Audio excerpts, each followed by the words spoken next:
नमस्कार दोस्तों, मैं प्रसून इवोल्यूशन आईएएस में आपका स्वागत है। आज आपके सामने हम लेके आए हैं वर्ल्ड इकोनॉमिक फोरम के बारे में। आइए समझते हैं वर्ल्ड इकोनॉमिक फोरम है क्या। हम आपके सामने आज 3 चीज़ बताएंगे वर्ल्ड इकोनॉमिक फोरम के बारे में, इसके बैकग्राउंड, इसकी फंक्शंस क्या है और इसकी रिपोर्ट्स, जो कि हमारे यूपीएससी एग्ज़ाम्स के लिहाज से बहुत ही इम्पॉर्टेंट है। तो ये उन्हीं ऑर्गेनाइजेशंस हैं, रिपोर्ट सीरीज़ का ही पार्ट है जो। तो आइए हम स्टार्ट करते हैं वर्ल्ड इकोनॉमिक फोरम है क्या।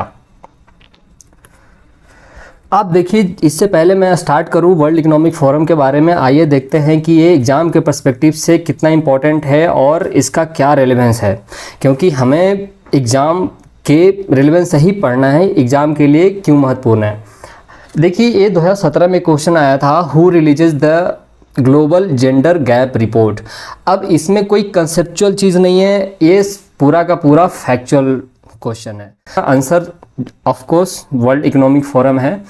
तो आगे हम जो पढ़ने वाले हैं, कौन कौन सा रिपोर्ट रिलीज करता है, क्या काम है WEF का, मुझे उम्मीद है कि आपके इस सेशन से WEF के रिगार्डिंग काफ़ी क्वेश्चंस आगे आने वाले सॉल्व हो जाएंगे।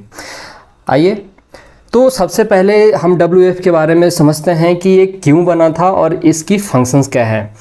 WEF 1971 में एक नॉन प्रॉफिट ऑर्गेनाइजेशन के तौर पे इसकी स्थापना हुई थी स्विट्ज़रलैंड में, और इसका पर्पस है फ्रेंड्स, WEF एक प्लेटफॉर्म प्रोवाइड कराता है जो आपकी ग्लोबल इश्यूज़ है, एजेंडा है, उन पे डिस्कशन करने के लिए। सबसे पहला पॉइंट यहाँ पे आप देख रहे होंगे, international organisation for public private cooperation. तो ये प्लेटफॉर्म जो है इनका, ये जो डिस्कस करवाते हैं, डिबेट करवाते हैं, इनमें ये सारे पब्लिक ऑर्गेनाइजेशंस, प्राइवेट ऑर्गेनाइजेशंस सारे को एक प्लेटफॉर्म पे लाते हैं और वो फिर इस पर डिस्कस करते हैं, how to take things forward, क्या करना चाहिए हमें, किस तरीके से इशू को सॉल्व करना चाहिए। जैसे मान लीजिए एक इशू अभी चल रहा है साइबर सिक्योरिटी, या फिर अभी ट्रेड वॉर चल रहा है, तो ये एक ऐसा इशू है जो पूरे इंटरनेशनल वर्ल्ड को कन्फ्रंट कर रही है अभी, खास करके पैंडेमिक में, और पैंडेमिक की वजह से और भी कई सारे इश्यूज हैं। तो इन इश्यूज के रिगार्डिंग डिबेट और डिस्कशन इंटरनेशनल लेवल पे कराता है WEF। तो WEF जो है वो अपना मीटिंग कराता है डेवोस में। पिछली मीटिंग हुई थी 2020 में, तो वहाँ पे सारे लीडर्स जो बिजनेस वर्ल्ड से हैं, पॉलिटिकल वर्ल्ड से हैं, सिविल सोसाइटी ऑर्गेनाइजेशन से हैं, एकेडमिया से हैं, तो वो सब एक जगह इकट्ठा होते हैं और वो डिस्कस करते हैं कि उनके रेलेवेंस क्या है, इश्यूज़ क्या हैं, उनके क्या सोल्यूशन हो सकते हैं। तो kind of A deliberative platform है। आप यहाँ पे देखेंगे, दूसरा पॉइंट मैंने मेंशन करा है, forum for engagement of political business and leaders of society to shape agendas in global public interest. यहाँ पे मैं एम्फेसाइज करूँगा ग्लोबल पब्लिक इंटरेस्ट। तो यहाँ पे उन इश्यूज़ का ही डिलीब्रेशन होता है जो कि ग्लोबल पब्लिक इंटरेस्ट में हो, यानी कि पूरे इंटरनेशनल सोसाइटी के लिए वो मायने रखता हो। और आगे जो तीसरा पॉइंट हमने मेंशन करा है, a deliberation platform for international, national as well as regional public and private organisations and academia institutions. ये एक ऐसी प्लेटफॉर्म प्रोवाइड कराता है जहाँ पे इंटरनेशनल भी, अंतर्राष्ट्रीय स्तर पे भी, राष्ट्रीय स्तर पे भी और क्षेत्रीय स्तर पे भी जितने भी पब्लिक यानी कि गवर्नमेंट के ऑर्गेनाइजेशंस, प्राइवेट यानी कि हम आप जैसे लोगों की जो कंपनीज हैं, और एकेडमिया इंस्टीट्यूशंस, मान लीजिए कि हमारे देश से गवर्नमेंट से भी बुलाए, जैसे मान लीजिए इन्वायरमेंट पे इशू डिस्कस हो रहा है, तो प्रकाश जावड़ेकर जो हमारे पूर्व इन्वायरमेंट मिनिस्टर थे, उनको भी बुलाया जाएगा। आपने देखा होगा WEF की वीडियो आपने देखी होगी इससे पहले, तो उसमें प्रकाश जावड़ेकर और सदगुरु दोनों डिस्कस कर रहे थे कि इन्वायरमेंट के प्रति क्या किया जा सकता है, कावेरी रिवर प्रोजेक्ट जो उन्होंने निकाला है। तो ये सब बेसिकली एक डेलिब्रेशन डिबेट वाली प्लेटफॉर्म है कि सारे लीडर्स एक जगह इकट्ठा होते हैं और जो करेंट सोसाइटी में प्रॉब्लम्स है उसके रिगार्डिंग ये डिस्कस करते हैं, उसका क्या सोल्यूशन हो सकता है, क्या कैसे उसको हम आगे टेक फॉरवर्ड कर सकते हैं। अब आइए, रिपोर्ट यहाँ पे जो हमने मेंशन करा है, इन्वायरमेंटल परफॉर्मेंस इंडेक्स। अब ये इंडेक्स देखिए, यहाँ ये हो सकता है कन्फ्यूजन का पार्ट आपका बन जाए। अब मान लीजिए कि UPSC में पूछा इन्वायरमेंटल परफॉर्मेंस इंडेक्स किसने लॉन्च करा है, और वहाँ पे कुछ इन्वायरमेंट से रिलेटेड ऑर्गेनाइजेशन दे देगा, तो आप तो कन्फ्यूज हो जाएंगे। आप तो 2 नंबर और प्लस 1/3 मार्क्स, 2/3 मार्क्स आप तो वहीं पर लूज़ कर गए। तो ये एक कन्फ्यूज़न का पार्ट बन सकता है। इसलिए मैंने आपसे पहले ही बोला, WEF का मतलब कतई ये नहीं है कि सिर्फ और सिर्फ ये और इकोनॉमिक ऑर्गेनाइजेशंस है। हमेशा ध्यान में रखिएगा, एक ग्लोबल पब्लिक इंटरेस्ट को लेकर के एजेंडाज डिस्कस करने वाली प्लेटफॉर्म है। वो किसी भी चीज़ हो सकती है, या तो इन्वायरमेंट भी हो सकता है, वो साइबर सिक्योरिटी भी हो सकता है, वो आपका ट्रेड इशू भी हो सकता है, मॉनेटरी इशू भी हो सकता है, जियो स्ट्रेटजिक इशू भी हो सकता है। इस पे भी काफ़ी सारी डिस्कशंस यूट्यूब पे पड़ी हुई हैं। तो ये इन्वायरमेंटल परफॉर्मेंस इंडेक्स जो है वो WEF in association with Yale University and Columbia University मिल करके ये रिलीज करते हैं। कब, कितने फ्रीक्वेंसी है इसके रिलीज करने की? बाई एनियल, यानी कि 2 साल के अंतराल पे ये रिलीज करते हैं। मेन फोकस इसका दोस्तों ये है कि ये इन्वायरमेंट के लिहाज से अभी क्या स्कोप है, किस तरीके से परफॉर्मेंस हमारी चल रही है, खास करके इंडस्ट्री की, तो वो इनमें इनका आकलन होता है। इन्वायरमेंट को लेकर के इनकी जो स्टैटिस्टिक्स है, जैसे आप पेरिस एग्रीमेंट में जो देखा होगा कि 1.5 डिग्री सेल्सियस में आपको 1.5 डिग्री सेल्सियस तक लिमिट करना है वर्ल्ड की जो भी टेम्परेचर है उसको। तो ये सब एक इन्वायरमेंटल लेवल पे इंडस्ट्रीज़ की क्या परफॉर्मेंस है वो इस रिपोर्ट में हाईलाइट करता है, और सारे नेशंस को उसमें इंडिया का रैंक बताया गया है 168th rank. Inclusive development index है, दूसरा रिपोर्ट है WEF के द्वारा ये, और ये एनुअल इंडेक्स है, यानी कि ये हर साल रिलीज करता है WEF। और मेन फोकस इसका क्या है? have been developed as an alternative to GDP to measure a country's economic performance। अब देखिए GDP के बारे में आपने पढ़ा होगा कि ये नेशनल इनकम अकाउंटिंग का पार्ट है, और ये हर देश के इकोनॉमी को कंपेयर करने के लिए भी इस्तेमाल किया जाता है। जैसे हम लोग बोलते हैं USA का इतना ट्रिलियन इकोनॉमी है GDP, चाइना का इतना है, इंडिया का इतना है। तो एक GDP क्या होता है? बस वो इकोनॉमिक एक्टिविटीज़ बताते हैं, वो ये नहीं बताते हैं कि इंक्लूसिव कितना है उसमें। अब मान लीजिए किसी कंट्री का इकोनॉमी 10 रुपये की है, तो ये भी हो सकता है कि 10 अगर उसकी पॉपुलेशन हो तो उसमें बस 2 ही लोगों के पास 10 रुपये कंसनट्रेटेड हो, बाकी के 8 लोग गरीब है। तो GDP हमेशा हर चीज़ का मेजर नहीं हो पाता है जिससे इंक्लूसिवनेस रिप्रेजेंट हो। तो इसलिए एक अल्टरनेटिव के तौर पे इंक्लूसिव डेवलपमेंट इंडेक्स लेकर के आता है WEF, जो रिप्रेजेंट करता है कि किसी भी कंट्री का जो इकोनॉमिक डेवलपमेंट है वो कितना इंक्लूसिव है। इंक्लूसिव मतलब हर सेक्शन ऑफ सोसाइटी को कितना वो इंक्लूड कर रहा है उस डेवलपमेंट में, यानी कि कंट्री जैसे आगे बढ़ रहा है तो हर तबका जो है समाज का वो कितना आगे वो भी बढ़ रहा है। India's column, India's had performed better in the rankings but still lags behind neighbors like Sri Lanka, Nepal and Pakistan। अब जब हम इस इंक्लूसिव डेवलपमेंट इंडेक्स पे हम अपने नेबर से ही पीछे हैं, वो भी नेपाल से, श्रीलंका से, पाकिस्तान से पीछे हैं, सोचिए तो किस तरीके का हालात है हमारे कंट्री में। और ये 2 इंडेक्स के अलावा और भी जो रिपोर्ट्स हैं हम उनके साइट से ही हमने उठाया है इसको। ग्लोबल रिस्क रिपोर्ट 2021, ये देखिए 2021 का रिस्क रिपोर्ट बहुत ही लेटेस्ट है, इन्होंने रिलीज़ किया है 16th edition. It analyses the risk. अब हर रिपोर्ट का हम देखते हैं इनका फंक्शन क्या है। ये एनालाइज करते हैं risk from societal fractures manifested through persistence and emerging risks to human health, rising employment, widening digital divides, youth disillusionment and geopolitical fragmentation। अब एक ग्लोबल रिस्क का मतलब क्या है कि हमारे पूरे ग्लोबल समाज को क्या रिस्क है, किस चीज़ से? सोसाइटल फ्रैक्चर से। अब सोसाइटल फ्रैक्चर मतलब क्या? हमारे सोसाइटी में क्या क्या फ्रैक्चर हो सकते हैं। या तो हम एक हेल्थ की इशू हो सकती है, मान लीजिए कोविड-19 उसके वजह से काफ़ी फ्रैक्चर्स हुई हैं। एम्प्लॉयमेंट देखिए बढ़ रहा है। डिजिटल डिवाइड मतलब कुछ लोगों के पास डिजिटल एक्सेस है, कुछ लोगों के पास नहीं है। यूथ डिसइल्यूजनमेंट, और मेन स्ट्रीम में बहुत सारे यूथ नहीं है, वो अपना वो जो रेडिकल एक्टिविटी, एक्सट्रीमिस्ट एक्टिविटीज़ में गए हुए हैं। जियो पॉलिटिकल फ्रेगमेंटेशन, आप पॉलिटिकल पार्टीज में डिवाइड है, कन्फ्लिक्ट है वगैरह। तो उन सब से क्या क्या रिस्क हो सकता है वो इस रिपोर्ट में WEF लेके आता है। Social mobility index.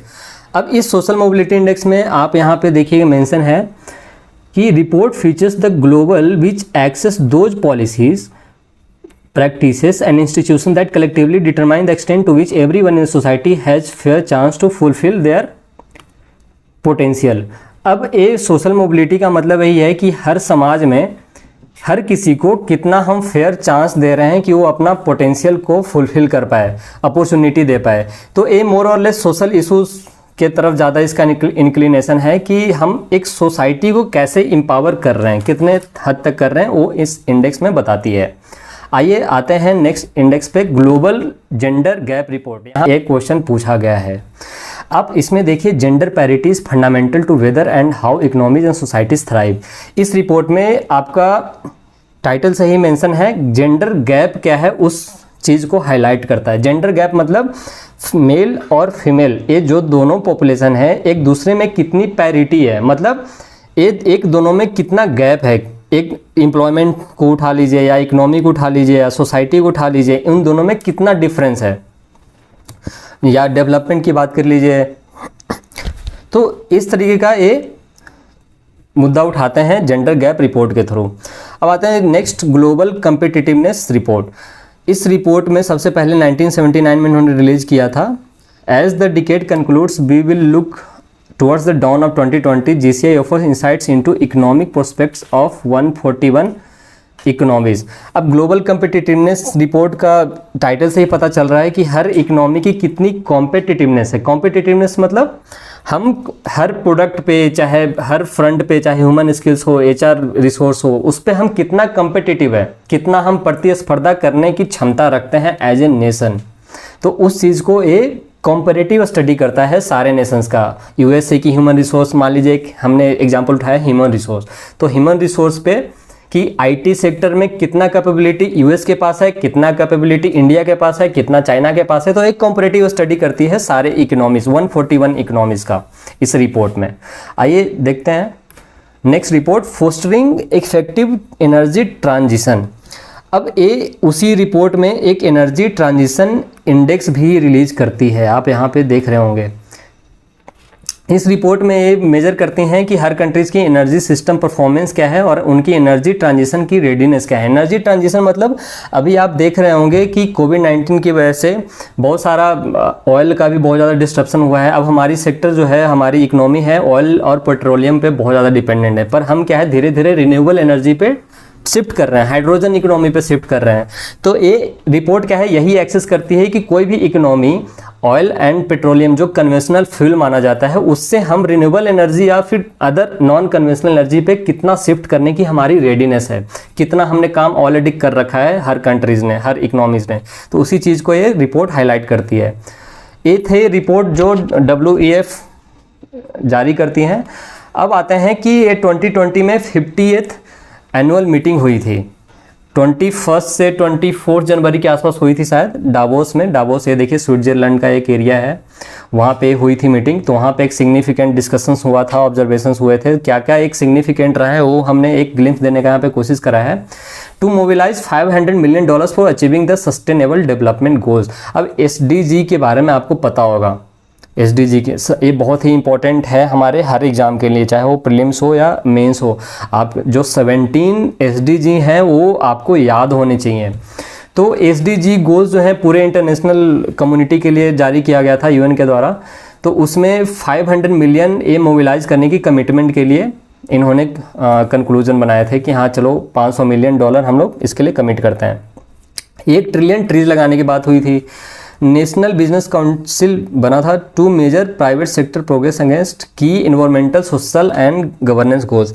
अब बहुत सारे जो प्राइवेट सेक्टर हैं वो तो बस पैसे कमाने में लगे होते हैं, प्रॉफिट सीकिंग इंटरप्राइजेज होते हैं, पर उनका क्या इम्प्लीकेशन है इन्वायरमेंट पे, क्या सोसाइटी पे है, गवर्नेंस एज ए होल क्या है, वो हम इम्प्लीकेशन भी मेजर करने के लिए यहाँ पे एक ऑब्जर्वेशन किया गया था कि कोई भी प्राइवेट सेक्टर अगर कोई बिजनेस कर रही है तो उनकी इन्वायरमेंट पे क्या इम्प्लीकेशन है, सोसाइटी पे क्या इम्प्लीकेशन है, गवर्नेंस पे क्या इम्प्लीकेशन है, या फिर उनको कैसे इंप्रूव कर सकते हैं, क्या गोल सेट कर सकते हैं। तो इन सब चीज़ों पे चर्चा हुई थी। आगे देखते हैं कुछ जो नोटेबल इनिशिएटिव WEF के द्वारा पास्ट में जो लिए गए हैं उसको एक ग्लिम्स हमने यहाँ पे दिया है ताकि हो सकता है एग्जाम में पूछा जाए। तो 17 में जो हुआ था एक बहुत ही अहम टॉपिक है मेंस के लिए भी, I think 4th industrial revolution की बात करी गई है। तो 4th इंडस्ट्रियल रिवोल्यूशन पे जो 17 में समिट हुआ था इनका WEF का, उसमें बहुत ही ज़्यादा चर्चा हुआ था कि जो इंडस्ट्रियल रिवोल्यूशन है अब हम 4th इंडस्ट्रियल रिवोल्यूशन में इंटर कर रहे हैं। फोर्थ इंडस्ट्रियल रिवोल्यूशन मतलब हर चीज़ का आप देख रहे होंगे ऑटोमेशन हो रहा है रोबोट के through, artificial intelligence, machine learning, deep code वगैरह। तो ये जो चीज़ें हैं उनको कैसे इंडस्ट्री फ्रेमवर्क में लाना है वो सब यहाँ पे चर्चा हुआ था।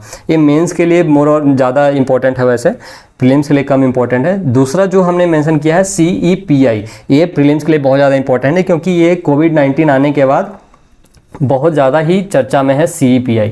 तो CEPI क्या है, ये 2017 में जब WEF की मीटिंग हुई थी तब उन्होंने CEPI का एक ये लॉन्च किया था। लॉन्च क्यों किया था, एक कि जो भी इन्फेक्शियस डिजीज़ हैं, जो इमर्जिंग इन्फेक्शियस डिजीज़ हैं, वो उनको उनके अगेंस्ट एक फाउंडेशन डोनेशंस वगैरह के लिए बनाने के लिए, इमर्जिंग इन्फेक्शियस डिजीजेज, इनके अगेंस्ट एक इन्होंने फाउंडेशन बनाए थे जहाँ पे हर लोग अपना एक डोनेशन दे सकता है और उस डोनेशन का हम इस्तेमाल फिर फिलैंथ्रोपिक और रिसर्च प्रोजेक्ट्स के लिए कर सकते हैं। तो CEPI जो है वो एक काइंड ऑफ फाउंडेशन और एक प्लेटफॉर्म और इस तरीके का एक कोलिशन बनाया गया था जहाँ पे बहुत सारे जो सिविल सोसाइटी ऑर्गेनाइजेशंस हैं, प्राइवेट सेक्टर हैं, पब्लिक सेक्टर हैं, वो सब अपना फंड दे सकते हैं, डोनेट कर सकते हैं और फिर उस फंड का हम इस्तेमाल करेंगे रिसर्च के लिए या फिर डोनेशन किसी और चीज़ से लड़ने के लिए जहाँ पे इमर्जिंग इन्फेक्शियस डिजीज से लड़ना हो हमें। नेक्स्ट आते हैं, अब देखिए हमने यहाँ पे YouTube के कुछ स्क्रीनशॉट्स यहाँ पे डाले हैं आपको कि ये YouTube पे चैनल है WEF का। मैं आपसे आग्रह करूँगा आप इनको सब्सक्राइब कर लें। आप हमारा चैनल करें या ना करें, उनका ज़रूर सब्सक्राइब कर लें। देखिए आज ऐसा दिन आ गया हमें ये बोलना पड़ रहा है, हमारा भी सब्सक्राइब कर लेना। नेक्स्ट हमारा जो इसी सेशन में इंटरनेशनल ऑर्गेनाइजेशंस हैं रिपोर्ट्स में जो नेक्स्ट हम लोग वीडियो डालने वाले हैं, OECD डालने वाले हैं, उसको भी बहुत ज़्यादा ध्यान से देखिएगा, इसलिए क्योंकि अभी OECD को लेकर के बहुत ही पंगा भी चल रहा है इंटरनेशनल में, क्योंकि OECD जो है वो ऑयल एंड पेट्रोलियम सप्लाई करता है हर कंट्री को। तो अभी ऑयल एंड पेट्रोलियम का जो अभी दाम है ना बहुत ज़्यादा बढ़ गए हैं, उसके वजह से हर कंट्री इन्फ्लेशन से जूझ रही है और इन्फ्लेशन खास करके ग्रोथ भी करना चाह रही है और इन्फ्लेशन भी ज़्यादा बढ़ा हुआ है, तो इसके वजह से बहुत ज़्यादा चैलेंजेस इशू फेस करने पड़ रहे हैं हर नेशन को। इंडिया भी इसी का हिस्सा है और इंडिया ने भी ये प्रोटेस्ट किया था OECD के खिलाफ। तो अभी बहुत ज़्यादा न्यूज़ में है, चांसेस हैं इससे क्वेश्चन आने के, इसलिए OECD आप ये वीडियो जब भी आए नोटिफिकेशन ऑन कर लीजिएगा, ज़रूर आप देखें इस वीडियो को। चलिए बस आज के लिए इतना ही। उम्मीद है कि WEF का वीडियो आपको अच्छा लगा। आप हमें कमेंट में ज़रूर बताएं कि हम क्या इम्प्रूवमेंट कर सकते हैं। आप हमारे चैनल को सब्सक्राइब ज़रूर करें, लाइक करें, कमेंट करें, शेयर करें, एज यूजुअल। ओके चलिए, सी यू, तब तक के लिए आदाब, नमस्कार, थैंक यू।